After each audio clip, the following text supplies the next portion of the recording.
Okay now, hey now, we are live and back from ATA all in one piece, and I hope you guys enjoy the first of a few shows coming at you from live in the trade show. But this episode is myself, obviously, and the guys from Unfiltered and Joe Umphries from the Big Tine Feed and Supplementation Company. So we're actually in the Big Tine booth, and we kind of hear how the guys use the product and what Big Tine is all about. So hopefully you guys enjoy this episode. All right, guys, we are live.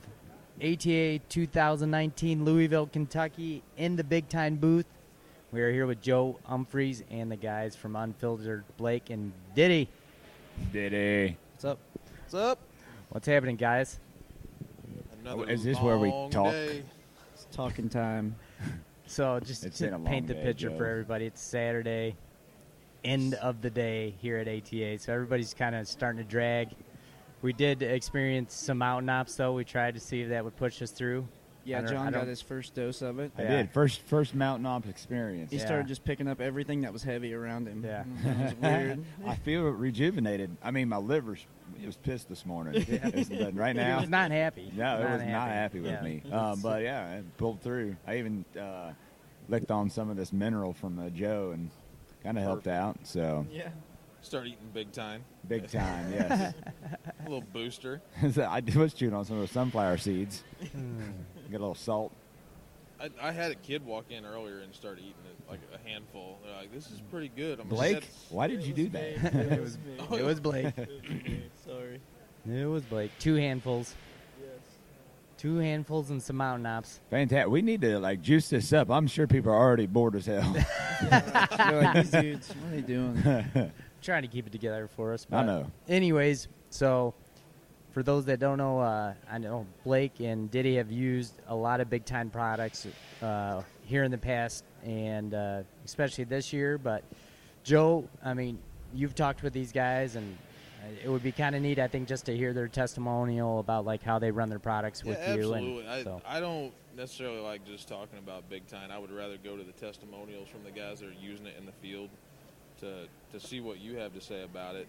I mean, because that's the real end result. That's what people want to hear about. That's my opinion. Absolutely. Well, you guys have a whole, just tons of different types of products. But Blake, how do you use them? What do you start with? And Diddy, what do you do? Man, so to me, supplemental feeding is probably one of the easiest things to do for your whitetail herd, but probably one of the most important things to do for the whitetail herd. I mean, we get back, so I'll literally get home tomorrow, maybe, depending on the snowstorm, but I'll be back early January. We end hunting January 15th in Missouri, so we can't feed while we're hunting. So as soon as season's over, or like this instance this year, is that we don't have anything we're going to hunt. We're going to grow everything else from the year, so we're done. So we're going to start feeding. Our deer this year went through a really, really cold rut, and they lost a lot of body mass, and ultimately that's going to affect their antler growth for next year. We know that we have to get these deer back up to what we call their fighting weight, and Big Tine has been, it's been phenomenal with just the attraction level alone. Is hands down the best thing. I used to run corn, and I started out when I supplemented feed, I guess a couple years ago. I started running straight corn, and I would try to find any topper I could put on it that would make it more appetizing to deer and bring in more deer.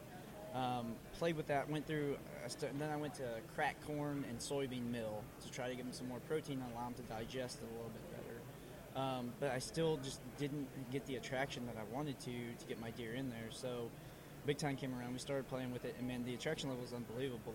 It pulls in deer. We get deer that we've never seen before show up on it. It doesn't take the deer literally less than 12 hours to find our stuff when we put it out there. And we have deer that literally watch us come in, dump it, leave, and they're back on the cell camera within 15 minutes back on the pile. They love it to death. And for us, it's done great, the leaps and bounds on antler growth for us for the year, because it's all about getting that deer. Everybody talks about antler growth and how supplemental feed really changes it. And what they miss is that there's nothing in that supplemental feed that's like the super omega that's going to take a 100-inch 6-pointer and turn him into a 220-inch deer the next year. That's just not there. But what it does is it makes your deer a healthier deer, which therefore allows him to reach what his maximal potential is genetically. And that's what we've seen. We've seen deer throw kickers. We've seen deer throw a lot of burrs off of the bases that we've never had before just after 1 year of solid feeding, through the whole year. So I'm feeding. Right now we go with what I call their whole corn blend. I'm Joe. I'm probably butchering this. No, you nailed it. I call it the whole corn blend. So it's the blend that's black and red bag, and it's a 40-pound bag, and it has been what we feed this time of the year. So January through the end of February. Once March starts, then we change to the higher protein, the 20% protein blend, which has roasted soybeans, and cracked corn, which is a little bit easier for those deer to digest. They don't pass quite as much through them, so you're actually taking a lot more in. It's got the 30.6 mineral inside of it, so it's a little bit better for them. Of course, both blends have that, but let me go back. This time of the year, the 40-pound bag for us also makes more sense because we're dumping a lot more feed. It seems like we really have does just pounding it. Plus, our bucks will stay on the piles a lot longer because they're absolutely trying to throw as much fat back on their body as they can. So for us, we kind of use those two blends throughout the year, and we'll transition. We'll feed the protein all the way through, and then we stop feeding September 1st because we open September 15th. So we'll feed the higher protein stuff all through the summer months, and go into hunting season again. We have to pull it, and they're on their own for a couple months, but I think they like this time of the year because they like to see us come back and dump it on the ground. Exactly right. Yeah. So, I assume you kind of follow the same format, or do you do anything different? I defer to Blake. Defer to Blake? No. Blake answers all so Blake, feed questions. Blake, there's no doubt he's the master at this. He's the educated feeder.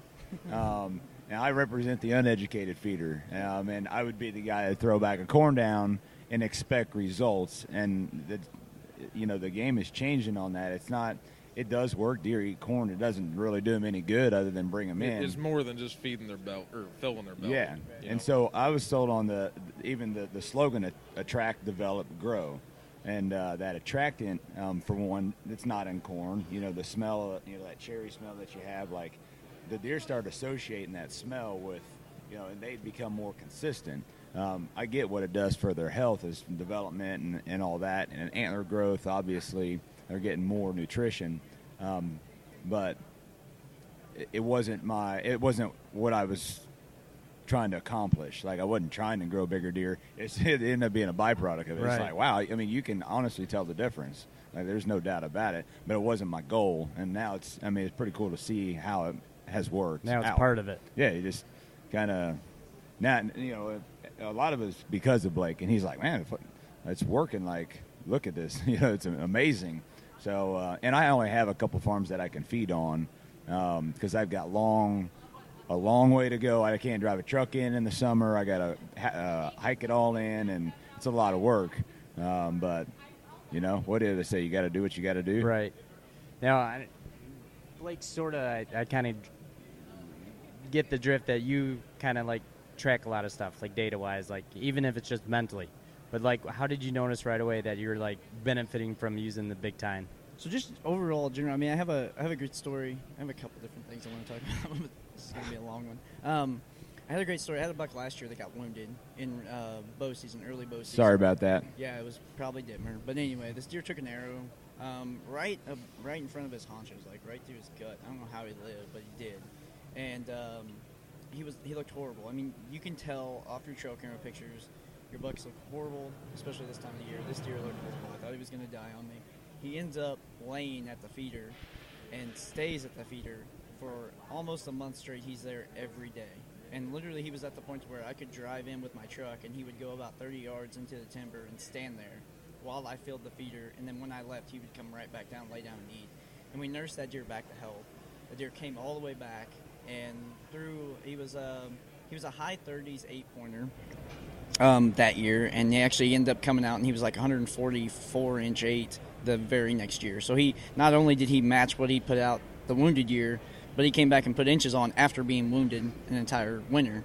So, it says something there with just the feeding. I was able to give him some quality feed, and I was able to make his life a lot easier, and that's what it's all about. If you ever look at, like, high-fence deer, their lives are the easiest they can be because they're in a pen. They get fed, they get watered, they don't have to stress. They don't, no stress. Any of that stuff is the easier you can make a whitetail's life, the more gains he's going to get, and that's what this all kind of goes back to.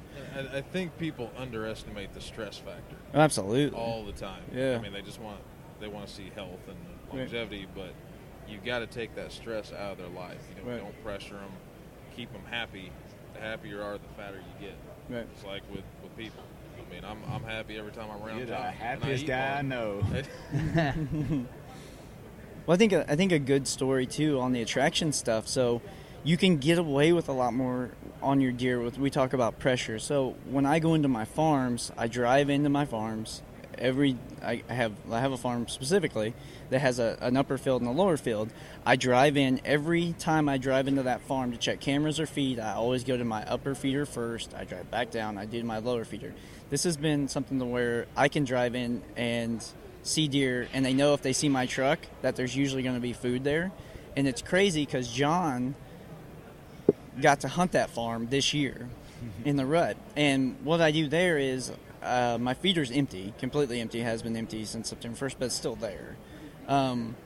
We have a stand that's kind of by the feeder, and those deer, like, you can drive in and get out of your truck and go climb in the stand, and you can see your truck. It's 80 yards from you, out in the middle of a field. I thought you were crazy when you told me to do this. Yeah, John's like looking at me crazy because I'm like, just drive to that cedar. Park in the food plot, he says. Park in the food plot. Go to the tree. Okay, Blake. Yeah, he's like, this is not going to work. Within 30 minutes, he's got like 8 does within 5 yards of his truck. I have some of the most epic footage of just deer walking around my truck eating in the food plot. Because they're used to my truck being there as a signal. I mean, it's just like, it's honestly like cattle. Like when you feed cattle daily, and it's crazy. My farmer guys will know what I'm talking about, but you have a white truck, and you drive your white truck in to feed cattle daily. If somebody drives another white truck in there, they're going to think they're getting fed. Right. Deer the same way. If you give them positive interactions with all your interactions, they don't see it as much of a threat, and the pressure on your farm is reduced a lot. Right. So every time we go in to check a camera in the summer, I redo mineral. I always put mineral down. It may just be 2 pounds. I always put new mineral down, and I always put half a bag at least of Big Tine down just around the mineral lick, just to have a positive presence of me being there. Yep. So when they know, if they smell me, they see my truck come in, I'm not there to kill them. Everything's always the same. They're like, oh, wait, there's going to be new food there. There's going to be new mineral there. You're lying to them. No, I'm lying to the deer. How do you sleep I'm at night? setting them up. But anyway, it's funny because John hunted that stand, and those deer would still come and check that feeder after it's sat empty for 2 months. When they see a truck drive in, they come in and still smell that feeder and lick that feeder and check it to see if there's any food in there, because they've been taught the entire summer that every time that truck's there's food in that feeder. There's new stuff. Conditioned. Absolutely. They and know. You can use that to your advantage so much more as a hunter, you know. Sure. And there's a ton of different guys, like we talk about, just like John. There's guys who dump feed regularly and go crazy with it, like OCD-wise, and there's guys who just want to get some trail camera pictures of deer. So the cool thing about Big Tine is it kind of meets all that. You know what I mean? There's smaller bags for guys who got to pack it in. They all have the attraction level. So the guy who wants to throw inches on a deer, he's got that going for him. The guy who just wants to get trail camera pictures, he's got that going for him. I mean, that's really what sets it apart from any other feed that's out there. Totally different. Yep. Yeah. And now we've gone that one step further with the Big Tine Invasion cover scent. Right. You know, in the same instance of conditioning, in states when we're out of Indiana, we can't feed during season. You guys can't feed during season. But with the Invasion, it smells exactly like the feed. Yeah. And it does. And it's identical. You know, they're going to smell that and think, hey, it's time to eat. And, you know, you can go in, you can use all kinds of different scents to cover up or make them think you're another deer. Oh, no, Joe, let me take this over. On the back of the bottle. He loves this part. Loves it. On the back of the bottle, on the labeling. Literally, so when you go to the store and buy this stuff, check this out. Why go into the woods smelling like urine when you can come out smelling like cherries? I mean, I'm proud of that. That's legit. It's good. That is legit. Slightly edited, because the version I heard was, why go into the woods smelling like piss when you can come out smelling like cherries? It's a little bit more PC. I get it. Well, I understand. It's got to go. I got kids now, man. Yeah. I got to dumb it down a little bit. Makes sense. Well, let's hope they're not listening. Nah, he doesn't like me. It's a good. It's a really good product. I just seen it for the first time. Which one is that, John? Yesterday. The Invasion cover scent? Yeah, okay. The Invasion cover And I haven't scent. seen it yet, And, so. Can you get this just with normal retailers where I'm buying Big Tine at? Yep, the web The web time. The Web Tine. It's been a long day. The Big Tine web store. Yeah. We got available on there. Or the and Big retailers Tine also app. have it Yeah. available. Yep. Big Free. Tine app. Yeah, get on there and buy it and have it shipped to your door, I assume. Absolutely. That's good. I think the biggest thing for me is, and the biggest thing I hear back is, I have a lot of guys who tried it this year and put it out there, but the biggest question, and Joe, I'm sure you get this a lot too, is, man, it's so expensive. It's so much more. I can just go buy corn. Right. I can buy corn for half the price. Yeah. It's so much more expensive. You hear that why all would the I do it? time. Yeah. Yeah. The attraction is what it is, Right. in my opinion. I mean, it's a full-size feed that's going to help your deer. It absolutely is. But 9 times out of 10, the guys who are complaining about price are the guys who don't care about antler growth. They just want the attraction level of it. Well, more to that, you can't hunt over corn in Missouri. So if it's not really doing the deer any good, Right. I mean, it's coming. Yeah, you're going to get pictures, Right. But And they're a going lot to of those fall off in guys the are fall. saying- Where are they at? Right. A They're lot of gone. them that are saying Big Tine's too expensive per bag. They'll buy the corn for $8 and then buy a separate mineral. Right. Absolutely. You're like, hello. Completely negated what you just told me because it's cheaper to buy the Big Time because we have everything in there for you already. Right. And the attractions. Yeah, Absolutely. and it's just awareness. It's a Once they trifecta. use it, I mean, Yeah. you got the proofs in the pudding. And That's we've done tests, I mean, I'm constantly trying to learn everything I can. I'll feed Big Time continuously, stop the Big Time, put straight corn out. The deer will not come to it. Like, it'll sit there, and coons will eat it. Right. And as soon as you put the Big Time back out, every deer is right back to it. I love on it. They the smell regular it. pattern. They Yep. know what it is. Yeah, it's outrageous. I mean, it's. I wish that, if there is anybody listening that is on the fence about it or is worried about it, just get a bag and just put it out and put a camera on it. Like, it's unbelievable. The cherry rush that's in there that we keep on talking about, it's not just an attractant, it's a flavoring. Right. So they love the smell, they love the taste. Right. You just like it more. Whole grain Yeah. anyway, and Right. you're force feeding them all the essentials that they need to keep them happy and healthy. Yeah, you can't beat that. I think it's such a bonus to have something that's legit attracted. Right. Like Blake was saying earlier, like that's a pretty sweet scheme to pull up the same way every time. Use the same system every time. Park the truck there. That's a whole nother element to doing something like that hunting wise. That obviously like guys aren't doing. Right. Well, here's it's the a huge crazy thing. advantage. The crazy thing is where John parked his truck was 15 yards from ground blind. Now, we hunted that stand. I think I hunted that stand twice, and you hunted it like 3 days straight. So, and let me just jump in and tell you about that one real quick. It's super short, but I parked in the same spot that I park when I hunted in the stand, which is literally 20 yards from the ground blind. Yeah, and still went to the ground I line. don't know if that's legal Deer or showed not. up within 30. I can surely hunt that Really? in the truck. I wasn't hunting in the truck, but I was pretty damn close to it. What's super crazy is I went in that ground blind and shot a deer December 4th out of the same ground blind we parked by since November. Oh my gosh. It's just, I you can't can do explain it. it. Like, that's. I'm pretty sure that I couldn't get away with it. I know I can't get away with that where I'm at. I mean, they see a truck and they are gone. Right. I mean, we shot at them enough.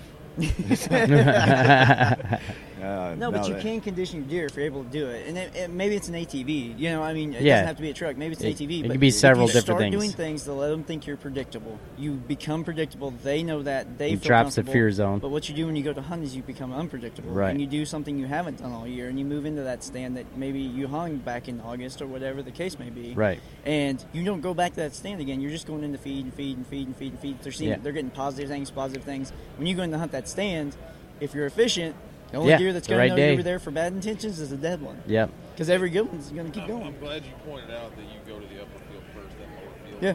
When you get that plan down, stick to that plan. Don't meander over here. Right. I just want to check this out. I mean, Nope. Yeah. do it continuously all the time. Stick Right. to the plan. Yeah. And Yeah, it needs to be a clean scheme of things. Like, Really, don't be like, I'm doing OCD, property I'm telling you, maintenance I'm or ridiculously cleaning up OCD garbage. with this Yeah. stuff. Like, it's just, just a little bit.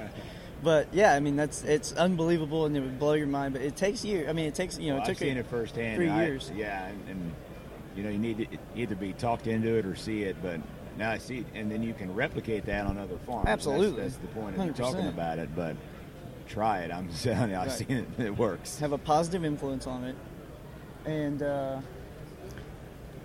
think the guy you stole your haircut off of just walked past. oh dang it! Oh, it is. Oh, it is. Totally a Yeah. nice haircut. Yes. Well, since So we're at the archery trade show, and there's yeah. a lot of Amish that are in Yeah. they have bow shops, a lot of bow shops in the archery. they do. We're here, and Blake had a really nice long haircut. Hadn't cut my hair since August. Not haircut, but He had long hair. It was Maine. It was, Yeah. yeah. So he was going to go for the mower. I mean, mullets are sweet. They're in right now. They're definitely in. Yeah. They were at some point. But we're sitting here, and a few of the Amish kids walked by, and they had absolutely perfect bowl cut, like You could- textbook. Yeah. And Absolutely. It like a light bulb came To above Blake's head. head, and he just started pointing.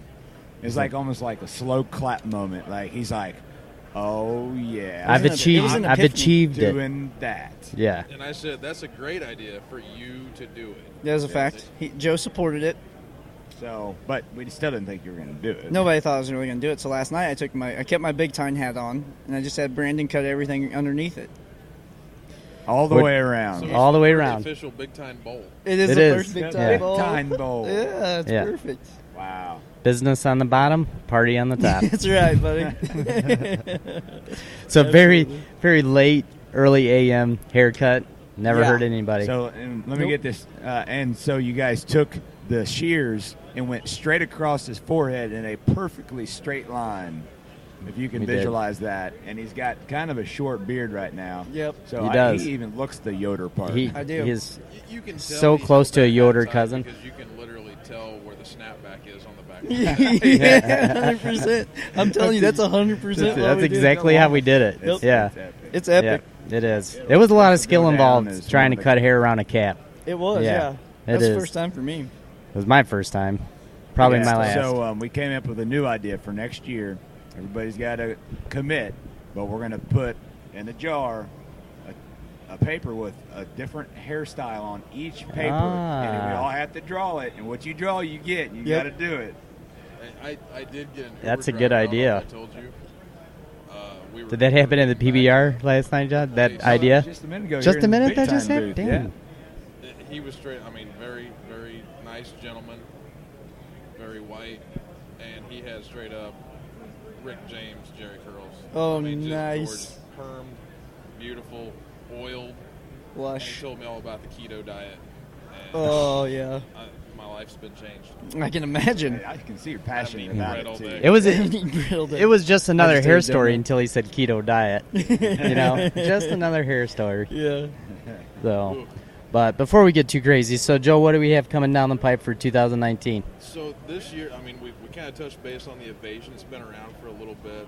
We put it in a bigger package. It's a 12-ounce bottle now instead of 8, because people are using it like crazy when they're going out. But more importantly, I'm really excited about the Last Stand food plot that we just came out with. It seems like the big trend right now is hunting that late season. I mean, I know you guys did Yeah. really well. Yeah. And, just keeping it green in your food plot and keeping something that lasts after that frost. So it's going to be a 100% brassica food plot mix. Comes in a 2-pound bag. That's a third of an acre. All forage rape, 75% forage rape, 25% purple top turnips. Nice. And these things are getting gigantic. I mean, softball size, bigger. Good deal. You're going to have plenty of tonnage for them throughout the year, or Yeah. throughout the winter. Very excited about that. We were tracking a deer this year in one of the test plots. I mean, knee high. We had blood on our knees from tracking it through this thing. He's dead in the food plot, but you can't find Can't him. find it. Yeah. He hid underneath the turnip. Yeah, right. No, super cool. So I can tell you that I've been making my own blend that's pretty much like that just in years past, and we utilized it this year, and the deer I killed off of it that we talked about in John's Yep. blind was killed off of it, and it's something that guys that always talk about, I can't work the ground up, where I'm at, I don't have that. This is a pasture that they went in and no-tilled soybeans into. The soybeans didn't take. Actually, the deer ate them before they could even get more than 4 inches high. All I did, I had a big rain coming the next day. I literally went in and broadcasted it out Top seeded and it. left it. Yeah. And it rained on it, and dude, I had turnips, like you say, like turnips the size of softballs, No So way. That blend is outrageous for it, and that's, we had 30 deer a night on an average out there in December. It was unbelievable. Different bucks, and it was just on. So We're really, really excited for that because it's a huge one. If you get the weather, man, turnips and it complements our existing blend, the Buck Brunch. Right. Because, I mean, that's more of a full season. You know, you've got oats and Dixie Crimson Clover in there for Right. early season. Right. And then the brassicas are in there as well. Yep. And it's a no-till. And we really wanted to focus on this one on just a straight late season. Because Yep. some guys are going to have that one plot they're not going to touch Right. until way back when, no pressure on it, Right. back to that. And then you got the food there for him. You're going to kill him. Right. This last stand, Joe, that you're talking about, what would you say is the best time to get it out and plant it and get ready I'm for glad the? you asked. All Every right. bag comes with a date. No way. Yeah. So, like Missouri, since we're talking about Missouri quite a bit, August 1st through September 15th on planting. Up above Iowa, you want to go July 1st to August 15th. Down south, below Kentucky, kind of that Mason-Dixon there, you want to go September 1st to October 15th. Yeah, the graph's really cool. Easy to use if you can read. We're all you should about be able simple, to plant. man. Yeah. Keep it simple. There we go. Well, and the cool thing with that planting time, especially for like Missouri, August 1st, September 15th, that's when your crops are done. So even if guys can't, like we say, go back and work ground, you can take it out and put it in standing corn. And that standing corn is going to get harvested, but it's letting enough light through Right. that you have fresh dirt around the bottom. Do it right before rain. You can go on the inside, one bag of it, you go on the inside corner of a field where your stand is, Sure. put it out. When they cut the corn, they're not going to cut it down. That's right. And you're going to have, once the corn's gone, you're going to have great sunlight on it. It's going to come up. You're going to have turnips and cut corn in that inside corner, which is just going to give you that much more advantage with the bow. So there's this little bag on the table. What's this do, Joe? I mean, what's They'll do a third of an acre. Third of an 2 acre. pound bag will do a third of an acre. Okay. Yep. That's cool. After it's in or whatever, how long before we believe we're seeing like some sort of germination? It's quick germination, is man. it? I mean, within 7 days, you're going to see sprouts coming up. On both blends that we have, within a week, you've got green. I mean, it's immediate results. Can't beat that. You gotta plant it right. Right. Make sure you got rain coming, the usual. But yeah, it's going to be there for you quick. I mean, the way Blake just said he did it, you couldn't ask for easier food plot. No, it's You know what I mean? And even Like- if your farmer doesn't let you, okay, that's fine. When your corn in September, end of August, September, your corn, at least in Missouri, is so withered and already gone that it's letting enough light through to get it. In fact, we have farmers who no-till their ground, and they'll air seed in turnips over their standing corn with a crop sprayer. That's where I got the idea, and we started doing it, just walking down the rows with a spinner. You can knock it out very easy on the inside corner, and it'll come up. It'll actually sprout before they cut the corn, because sometimes they're not cutting corn until late September. But it'll come up in the corn because it's letting enough light through. But once that corn's gone, it's got straight sunlight, and you've already got fertilizer in the ground because the farmer put it there. That's right. You have no undergrowth Yeah. at all to compete with, and you have great seed to soil contact because it's just fresh dirt. It's ready to roll. So, and it falls down. That's the really cool thing about a Baraska blend is that you have a really, really small seed that's going to fall down in cracks and get down in the dirt. That's right. And start to come up for you. So it's we're really excited about it. I mean, that can be the changing point late. I can't tell you how many guys I talk to that they're hunting late. They're like, I just don't have any deer. I don't have any food. I mean, it's so simple. There it is. Yeah, Like, that you is- get that's I don't it care right if you're there. in pasture, Yeah. whatever you got, you can just throw it out there, man. It's super simple. Yeah. And I love those inside corners like that, too. Oh yeah, Food plot like that's the best. So, they're real. But they're about to kick us out of here, I think. So it's 5 o'clock. One Show's more closing. thing before Go ahead, it's, Denny. Closing down. American-made Big Tine. It's Oh, yeah, a right cool here in- concept that you guys grow a lot of your crop.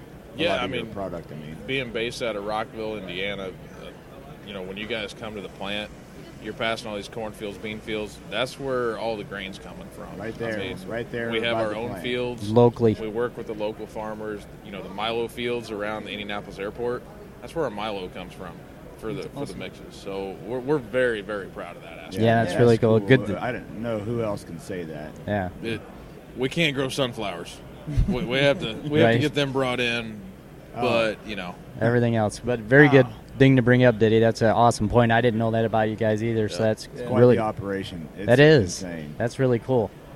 Very good. So, Joe, let everybody know where they can find Big Tine products and where they can, Man, website, the social media. easiest way, obviously download our app. We're very excited about the app. We got the That's Unfiltered new for this guys year, on there right? all the time.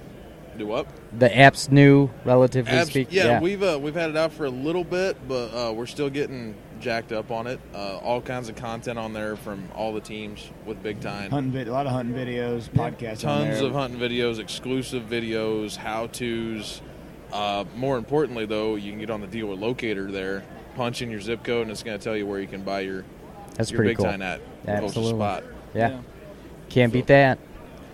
So, Yep. Good. Thank you guys awesome. for Well, thank you, stopping in. Joe, Yes. for your time today. And Thanks for having me, man. absolutely. Hey, I'm going to see you after this podcast is over. Appreciate it. Oh, absolutely. Yeah.